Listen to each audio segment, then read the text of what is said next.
आज दिसंबर 29, 2025 की तारीख में पेंशन धारकों और पीएफ में वर्ष के लिए दो बड़े अपडेट एक साथ चर्चा में है।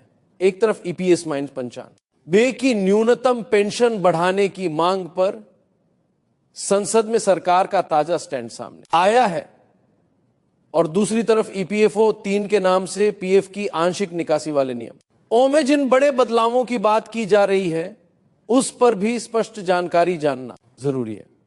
अगर आप प्राइवेट नौकरी से रिटायर हो चुके हैं, ईपीएस पेंशनर हैं या अभी जॉब में हैं और आपका पीएफ कटता है, तो ये स्क्रिप्ट आपके लिए सीधे के आम की है।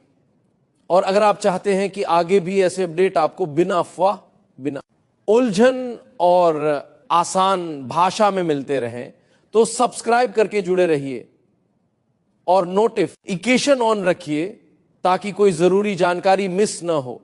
सबसे पहले ईपीएस -95 की न्यूनतम पेंशन की बात करते हैं, क्योंकि यही मुद्दा सबसे ज्यादा लोगों से जुड़ा हुआ है।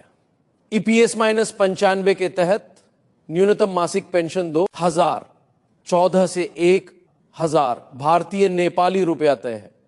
इतने सालों में महंगाई कई गुना बढ़ चुकी है। दवाइयों का खर्च, अस्पताल का बिल, नियमित जांच, किराया, राशन, बिजली पानी और रोजमर्रा की जरूरतें सब कुछ महंगा हो गया, लेकिन न्यूनतम पेंशन वही की वही रही। यही वजह है कि ईपीएस -95 के लाखों पेंशनर्स और उनके संगठन लंबे समय से मांग कर रहे हैं कि न्यूनतम पेंशन को बढ़ा दिया जाए। कुछ संगठनों की मांग 5000 भारतीय नेपाली रुपया की रही है और कई संगठनों की मांग 7500 भारतीय नेपाली रुपया के साथ महंगाई भत्ता यानी डीए जोड़ने की भी है, ताकि पेंशन समय के साथ महंगाई के अनुरूप बढ़ती रहे और बुजुर्ग पेंशनर सम्मान के साथ जीवन जी सके। अब सबसे बड़ा सवाल यही है कि क्या 5000 भारतीय नेपाली रुपया या 7500 भारतीय ये नेपाली रुपया वाली बात सच में लागू होने वाली है, या फिर ये सिर्फ मांग और चर्चा तक सीमित है। इस पर 1 दिसंबर 2025 को संसद के विंटर सेशन में जो लिखित सवाल जवाब हुआ वो बहुत महत्वपूर्ण है, क्योंकि वहीं से सरकार का आधिकारिक स्टैंड साफ दिखता है। संसद में सवाल पूछा गया कि ईपीएस -95 की न्यूनतम पेंशन 1000 भारतीय नेपाली रुपया से बढ़ाकर 7500 भारतीय नेपाली रुपया करने की संभावना क्या है। सरकार की तरफ से श्रम एवं रोजगार मंत्रालय में राज्य मंत्री ने लिखित जवाब में स्पष्ट किया कि फिलहाल सरकार के पास न्यूनतम पेंशन को 7500 भारतीय नेपाली रुपया करने का कोई प्रस्ताव नहीं है। यह लाइन बहुत ध्यान से समझिए, प्रस्ताव नहीं है का मतलब यह होता है कि उस तारीख तक सरकार ने न्यूनतम पेंशन को 7500 भारतीय नेपाली रुपया करने के लिए कोई औपचारिक योजना या ड्राफ्ट सार्वजनिक रूप से नहीं बताया। इसका मतलब यह नहीं मांग खत्म हो गई या भविष्य में कभी बदलाव नहीं हो सकता, मगर इसका यह भी मतलब है कि जो लोग अभी से दावा कर रहे हैं कि इस 7500 भारतीय नेपाली रुपया फाइनल है, लागू हो गया, 3 दिन बाद खाते में आ जाएगा, ऐसी बातों को आधिकारिक सच मानकर न चले जब तक कोई नोटिफिकेशन, स्कीम में संशोधन या लिखित आदेश सामने ना आ जाए। अगर आप अफवाहों से बचकर सही जानकारी चाहते हैं तो सब्सक्राइब करके जुड़े रहे। क्योंकि ऐसे संवेदनशील विषयों में एक गलत भरोसा कई बार नुकसान करा देता है। सरकार के जवाब में एक और बात का संकेत भी आया कि ईपीएस फंड की वित्तीय स्थिति एक बड़ी चुनौती है। सरल भाषा में समझिए, पेंशन एक लंबी अवधि की जिम्मेदारी होती है। भविष्य में जितनी पेंशन देनी होगी उसके मुकाबले फंड में आने वाले योगदान और निवेश से मिलने वाला रिटर्न पर्याप्त रहे, यह सुनिश्चित करना आसान काम नहीं है। इसी संदर्भ में एक्चुअरियल डेफिसिट जैसी बातें सामने आती हैं, यानी अनुमानित देनदारियों के मुकाबले फंड की क्षमता में कमी। यह बात इसलिए कहीं जो आती है ताकि यह दिखाया जा सके कि न्यूनतम पेंशन बढ़ाने का फैसला सिर्फ घोषणा से नहीं होता, उसके पीछे वित्तीय गणना, स्थिरता और लंबे समय की जिम्मेदारी का हिसाब भी जुड़ा होता है। इसलिए जब भी न्यूनतम पेंशन बढ़ाने की बात उठती है, सरकार अक्सर सस्टेनेबिलिटी यानी योजना की दीर्घकालिक स्थिरता पर जोर देती है और इसी वजह से निर्णय में देरी देखने को मिलती है। अब यहां एक सवाल बहुत कॉमन है, अगर कभी न्यूनतम पेंशन बढ़ती है तो क्या प्राइवेट सेक्टर के रिटायर हो चुके कर्मचारियों को भी इसका फायदा मिलेगा या सिर्फ कुछ खास कैटेगरी को मिलेगा? इसका जवाब सीधा है। ईपीएस -95 मुख्य रूप से ईपीएफओ मेंबर कर्मचारियों की पेंशन योजना है, जिसमें संगठित क्षेत्र के बहुत सारे प्राइवेट सेक्टर कर्मचारी भी आते हैं। अगर कोई व्यक्ति ईपीएस -95 के तहत पात्र है और पेंशन पा रहा है तो न्यूनतम पेंशन का इस सीमा बढ़ने पर उसे भी उसी नियम के तहत लाभ मिलेगा। यानी प्राइवेट नौकरी से रिटायर हो चुके पेंशनर्स भी इस दायरे में आते हैं, बशर्ते उनकी पात्रता पूरी हो। पात्रता की बात करें तो सामान्य तौर पर ईपीएस के तहत नियमित पेंशन पाने के लिए कम से कम 10 साल की ईपीएस मेंबरशिप या कंट्रीब्यूटरी सर्विस जरूरी मानी जाती है। जिनका 10 साल पूरा नहीं होता वे कई बार पेंशन के बजाय एट विड्रॉल बेनिफिट यानी पेंशन एक्ट अकाउंट में जमा राशि निकाल लेते हैं और उनकी ईपीएस मेंबरशिप वहीं समाप्त हो जाती है। लेकिन जिनके 10 साल या उससे ज्यादा पूरे हो जाते हैं वे नियमों के अनुसार रिटायरमेंट के बाद पेंशन के लिए योग्य बनते हैं। इसलिए अगर आप प्राइवेट नौकरी से रिटायर हैं और आपकी ईपीएस में मेंबरशिप पूरी है तो भविष्य में न्यूनतम पेंशन में कोई भी आधिकारिक वृद्धि होने पर उसका लाभ आपको भी मिलेगा। इसी बिंदु पर बहुत लोगों का कंफ्यूजन होता है, इसलिए आप इसे बिल्कुल साफ रखिए। फायदा पेंशन पाने वाले पात्र व्यक्ति को मिलेगा, सेक्टर के नाम से फर्क नहीं पड़ता। अगर आपको ऐसी साफ और काम की बातें पसंद आती हैं तो सब्सक्राइब करके जुड़े रहिए ताकि आगे भी आपको हर अपडेट बिना घुमाए बताया जा सके। अब सवाल ये, नेपाली रुपया और 7,500 भारतीय नेपाली रुपया की बड़ी खबर इतनी तेजी से क्यों फैलती है? अक्सर लोग 3 चीजों को एक साथ मिला देते हैं, मांग, बयान और संसद में सवाल जवाब, फिर उसी को अंतिम फैसला समझ लेते हैं। जब ये अंतिम फैसला तब माना जाता है जब सरकार नियमों में बदलाव का आदेश, स्कीम में संशोधन या आधिकारिक नोटिफिकेशन जारी करती है। इसी वजह आप एक नियम बना लीजिए कि सरकारी योजनाओं से जुड़ी किसी भी लागू हो गया वाली बात पर तभी भरोसा कीजिए जब वो आधिकारिक दस्तावेज से साबित हो। यह सावधानी आपकी पेंशन की सुरक्षा के लिए जरूरी है, क्योंकि कई बार लोग गलत उम्मीद में बैठ जाते हैं और बाद में निराशा भी होती है और गलत फैसले भी हो जाते हैं।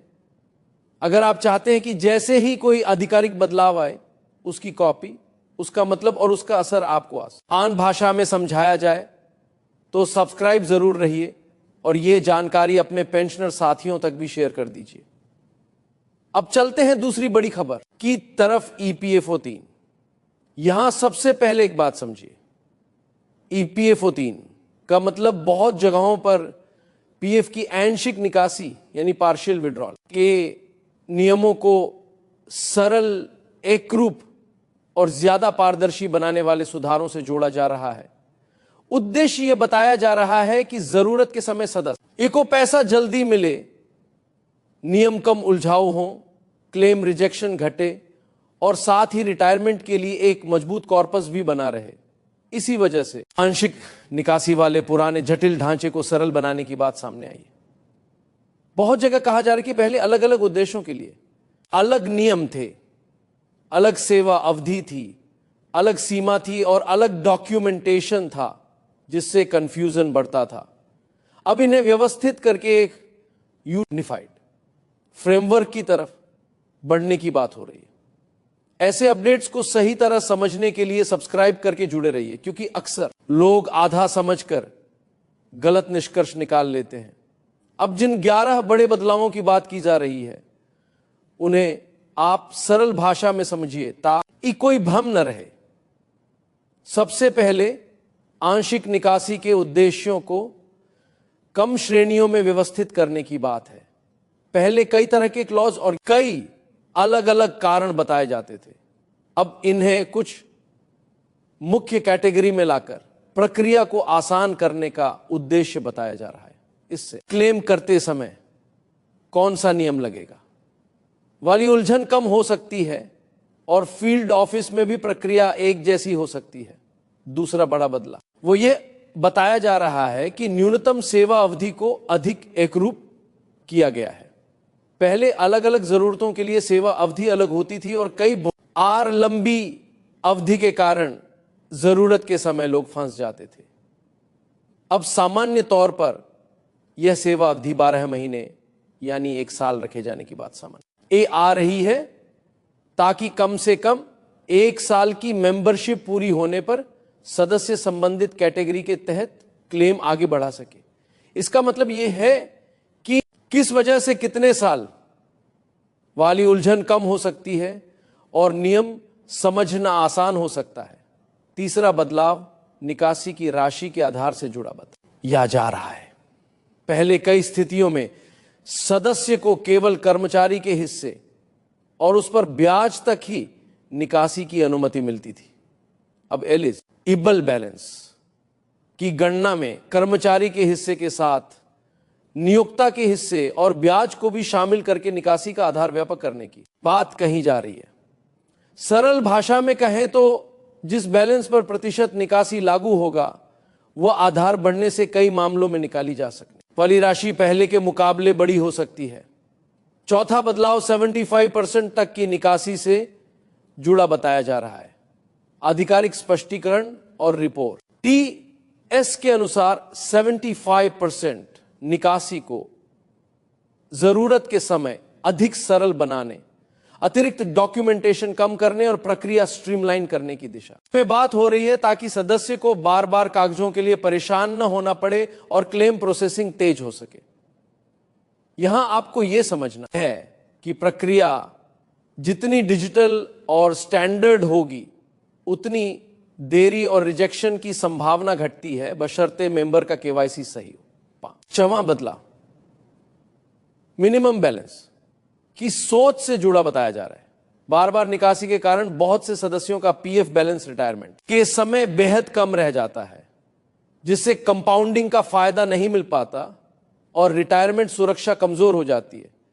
इसलिए यह व्यवस्था सामने आई है कि सामान्य परिस्थितियों में कुल जमा का कम से कम 25% हिस्सा खाते में बना रहना चाहिए। उद्देश्य यह है कि रिटायरमेंट के समय कुछ सुरक्षा कवच बना रहे और पैसा लंबे समय में बढ़ता रहे।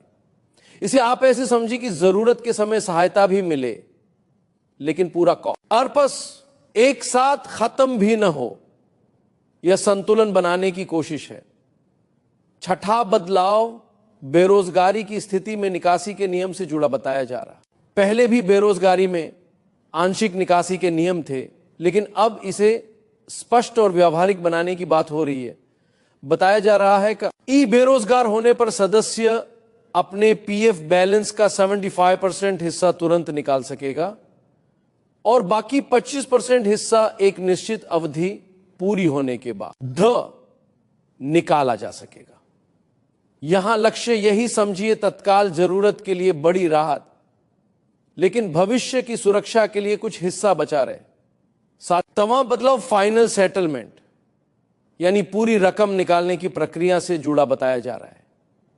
उद्देश्य यह है कि लोग जल्दबाजी में पूरा पीएफ खत्म न कर दें और रिटायरमेंट की सुरक्षा न टूटे। इसलिए कुछ मामलों में फाइनल सेटलमेंट की अवधि या शर्तों को ज्यादा स्पष्ट और संतुलित करने की बात कही जा रही है ताकि हड़बड़ी में अंतिम निकासी न हो। साथ ही कुछ विशेष परिस्थितियों में जैसे 55 साल के बाद रिटायरमेंट के करीब होना, स्थायी अक्षमता, काम करने में असमर्थता, रिट्रेंचमेंट, स्थायी रूप से देश छोड़ना, इन जैसे मामलों में नियमों के तहत पूरी राशि की निकासी की अनुमति भी बताई जाती है। मतलब यह कि हो सकती का मतलब रोकना नहीं, बल्कि सही परिस्थिति में सही सुविधा देना और गलत परिस्थिति में कॉर्पस की सुरक्षा करना है। 8वां बदलाव शिक्षा के लिए निकासी को ज्यादा लचीला बनाने से जुड़ा बताया जा रहा है। पहले शिक्षा और विवाह जैसे उद्देश्यों के लिए निकासी की सीमा और बार की संख्या कम थी। नए ढांचे में शिक्षा के लिए निकासी की अनुमति बढ़ाकर 10 बार तक करने की बात सामने आ रही है, ताकि बच्चों की पढ़ाई, कोचिंग, स्किल अपग्रेडेशन या अन्य शिक्षा संबंधित खर्चों में सदस्य को अधिक सुविधा मिल सके। यह बदलाव उन परिवारों के लिए राहत बन सकता है जिनके घर में शिक्षा खर्च लगातार चलता रहता है। 9वां बदलाव विवाह के लिए निकासी की सीमा से जुड़ा बताया जा रहा है। अब शादी के खर्चों के लिए 5 बार तक निकासी की अनुमति की बात कही जा रही है। यह उन परिवारों के लिए मददगार हो सकता है जहां एक से ज्यादा जिम्मेदारियां आती हैं, लेकिन यह ध्यान रखिए, हर सुविधा कुछ पात्रता शर्तों के साथ आती है। इसलिए जब भी आप क्लेम करने जाएं, संबंधित नियम और पोर्टल की शर्तें जरूर देखकर आगे बढ़ें। और अगर आप चाहते हैं कि हर बदलाव का कैसे लागू होगा, किसे मिलेगा वाला हिस्सा भी आपको साफ समझाया जाए, तो सब्सक्राइब जरूर रहिए। 10वां बदलाव ईपीएस यानी पेंशन अकाउंट से विड्रॉल बेनिफिट निकालने के नियम से जुड़ा बताया जा रहा है।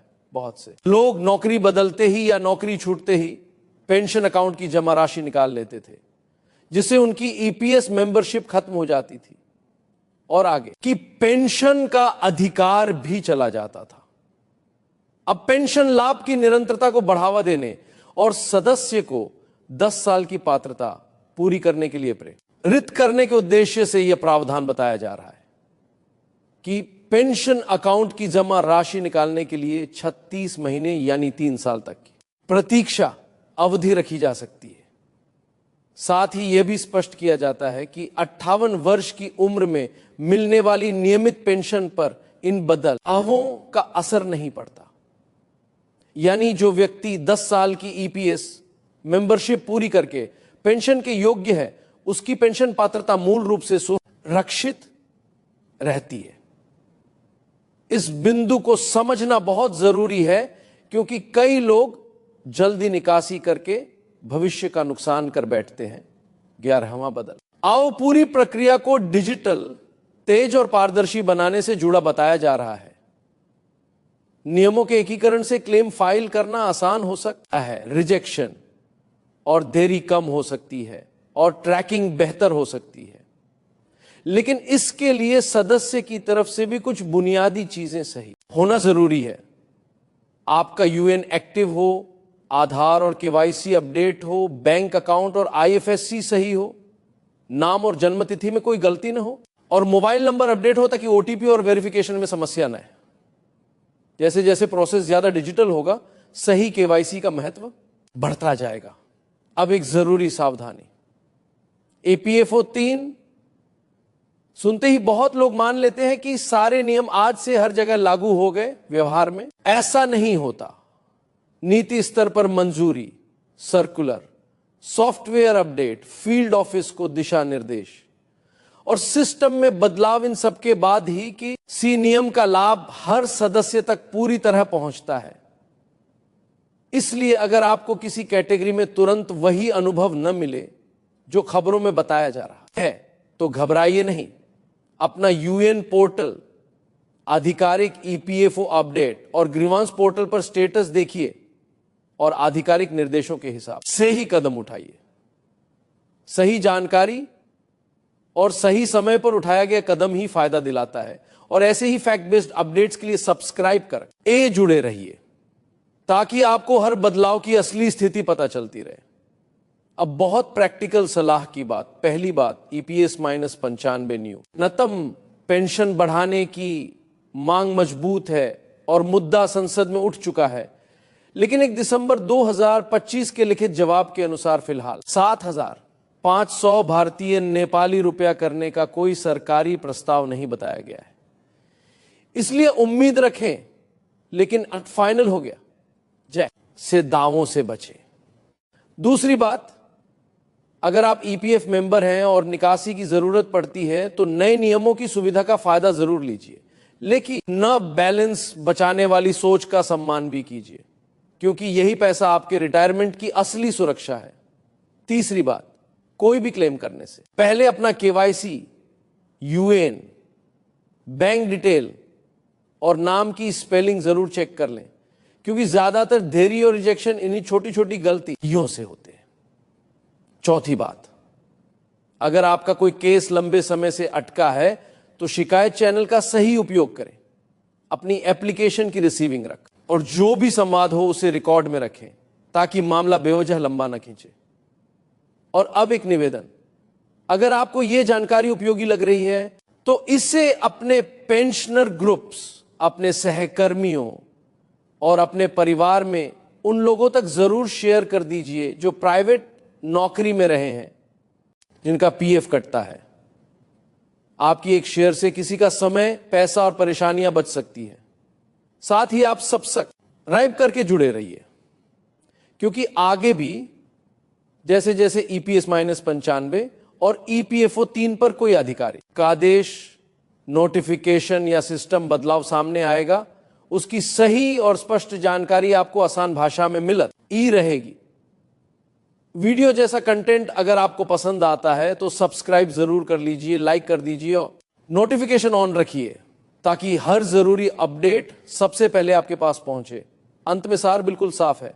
ईएस -95 की न्यूनतम पेंशन 2014 से 1000 भारतीय नेपाली रुपया है और इसे 5000 भारतीय नेपाली रुपया या 7500 भारतीय नेपाली रुपया करने की मांग लगातार चल रही है।